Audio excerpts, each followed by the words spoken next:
നമസ്കാരം, രുചികെട്ട ലോകത്തിലേക്ക് എല്ലാവർക്കും ഒരിക്കൽ കൂടി സ്വാഗതം.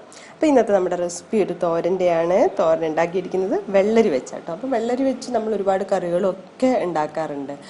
വെള്ളരി പരിപ്പ് കറി, അതുപോലെ തന്നെ മോരൊഴിച്ച് കറി, പിന്നെ നമ്മൾ വെള്ളരിയുടെ ഒരു സാമ്പാർ ഉണ്ടാക്കിയിട്ടുണ്ടായിരുന്നു, പച്ചടി ഉണ്ടാക്കും. അപ്പോൾ ഇതൊക്കെ ഉണ്ടാക്കാറുണ്ട്. അപ്പോൾ നമ്മൾ എന്തായാലും ഇന്ന് വെള്ളരി വെച്ച് തോരനാണ് ഉണ്ടാക്കാൻ പോകുന്നത്. അപ്പോൾ നമുക്ക് വേഗം പോയി നോക്കാനാണ് തോരൻ ഉണ്ടാക്കുന്നത്.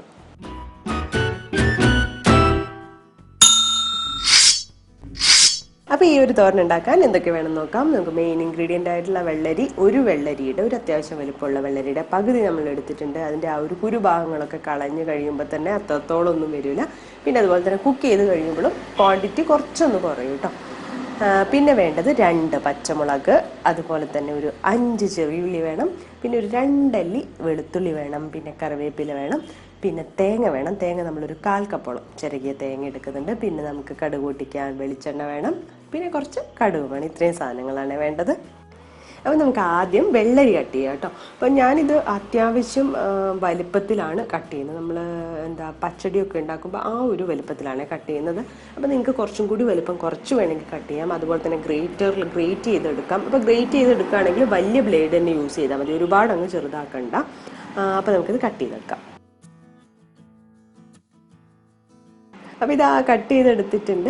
അപ്പോൾ നമുക്കൊരു ചീനിച്ചട്ടി വെക്കാം. അതിലേക്ക് വെളിച്ചെണ്ണ ഒഴിച്ചു കൊടുത്തിട്ടുണ്ട്. അപ്പോൾ കടുക് ഇട്ട് കൊടുക്കാം. കടുക് പൊട്ടി വരുമ്പോൾ നമ്മൾ അരിഞ്ഞു വെച്ചിരിക്കുന്ന വെള്ളരി ഇതിലേക്ക് ഇട്ട് കൊടുക്കാം. ഇനി ഇതിലേക്ക് ആവശ്യമായിട്ടുള്ള ഉപ്പ് ചേർത്ത് കൊടുക്കാം. അതുപോലെ തന്നെ മഞ്ഞൾപ്പൊടി ചേർത്ത് കൊടുക്കണം. നമ്മൾ ഇൻഗ്രീഡിയൻസിൻ്റെ സമയത്ത് പറഞ്ഞിട്ടില്ലായിരുന്നു. ഒരു 1/4 ടീസ്പൂൺ മഞ്ഞൾപ്പൊടി ചേർത്ത് കൊടുക്കുന്നുണ്ട്. ഇനി നന്നായിട്ടൊന്ന് മിക്സ് ചെയ്തെടുക്കാം കേട്ടോ. മിക്സ് ചെയ്തതിന് ശേഷം ഒന്നിങ്ങനെ അമർത്തിയിട്ട് ഇത് മൂടി വെക്കാം. സിമ്മിൽ തന്നെ വെച്ചാൽ മതി. ഇതിലേക്ക് വേണ്ട തേങ്ങ ഒന്ന് ചതച്ചെടുക്കാം. അപ്പോൾ നമുക്കിനി മിക്സിയുടെ ജാറിലേക്ക് തേങ്ങ, അതുപോലെ തന്നെ പച്ചമുളക്, ചെറിയുള്ളി, വെളുത്തുള്ളി ഇത്രയും ചേർത്ത് ഒന്ന് പൾസ് ചെയ്തെടുക്കാനേ പാടുള്ളൂ. ഒരുപാടങ്ങ് അരഞ്ഞൊന്നും പോകാൻ പാടില്ല. ജസ്റ്റ് ഒന്ന് ക്രഷ് ചെയ്തെടുക്കാം. അപ്പോൾ ഇതാ ഈ ഒരു പരുവത്തിൽ നമുക്ക് കിട്ടിയിട്ടുണ്ട്.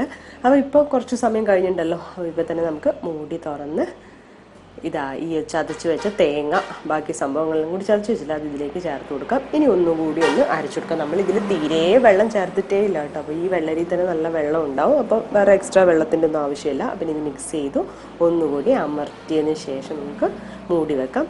ഇനി ഒരു മിനിറ്റ് വേണ്ട, അതിന് മുമ്പ് തന്നെ ആയി കിട്ടും. അപ്പോൾ ഇത് മൂടി വെക്കാം കേട്ടോ.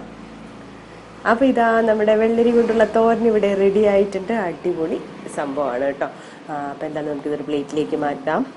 എന്തായാലും നല്ലൊരു ടേസ്റ്റാണ്, ഒരു വ്യത്യസ്തമായ ഒരു ടേസ്റ്റാണ്. വെള്ളരി ആണോ എന്ന് നമുക്ക് തോന്നില്ല ശരിക്കും പറഞ്ഞാൽ. അപ്പോൾ എന്തായാലും ഇതൊന്ന് ട്രൈ ചെയ്ത് നോക്കണം. ഒരു പ്രാവശ്യമെങ്കിലും എന്തായാലും ട്രൈ ചെയ്ത് നോക്കുക. എന്നിട്ട് എങ്ങനെയുണ്ട്, നിങ്ങൾക്ക് ഇഷ്ടപ്പെട്ടോ എന്നൊക്കെ എൻ്റെ കമൻസ് ആയിട്ട് അറിയിക്കുക. പുതിയൊരു വീഡിയോ കാണുന്നവരെ ബൈ.